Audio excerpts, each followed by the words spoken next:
续来台特别报道。台湾海北及外市带来了黄河钓的影响。各市气象台的显示，20号14到21号14时，外市出现暴雨、极暴大暴雨降水，累计最大降雨量出现到中南区红潮顶，为145毫米。日上大电荒则出现到中南区合山街道，为13级电荒。昨日记者冒着狂风暴雨，亲自到合山街道甲红潮顶，用镜头记录海北肆虐的场面。在外3点左右，记者开车进入合山街道，沿途有不少路树被大风吹倒，马路顶每个隔离人工地当放电换床设施，也拢被大风吓掉去。我现在就到中南区合山，受台湾海北嘅风流影响，我市电荒出现最大嘅风力就到这个，风力达到13级以上。日现在嘅风非常大，风甲雨不断拍到我身顶，徛我徛唔稳。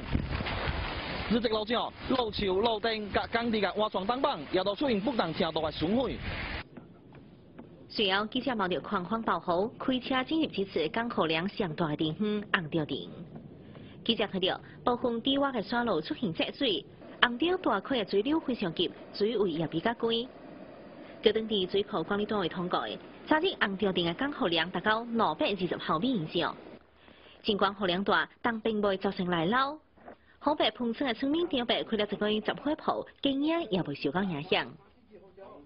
阮厝内啊，无浸水，主要是放电门去北库，北库了去水入库破雨就，了甲村门北调都处理。你什么落雨你啊来开浸水？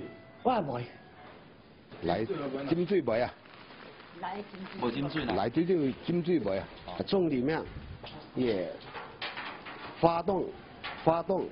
还有上级的支持，然后对红场的河冲进行全面的重视，所以呢，这一次尽管那个下雨量水非常大，但是排涝非常快，非常快，所以那些群众的房屋或者路面啊，才不会积水。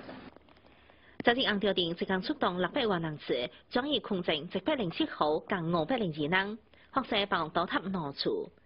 因为转移及时，确定无发生人亡伤亡情况。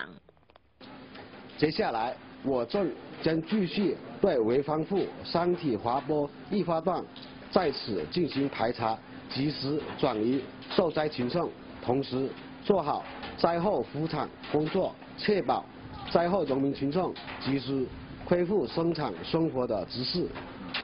据中南区初步统计，在此的关路点，中南区倒塌房屋3间，农庄外受灾867处工况，94条次经用山路当等，直至经济损失1亿元。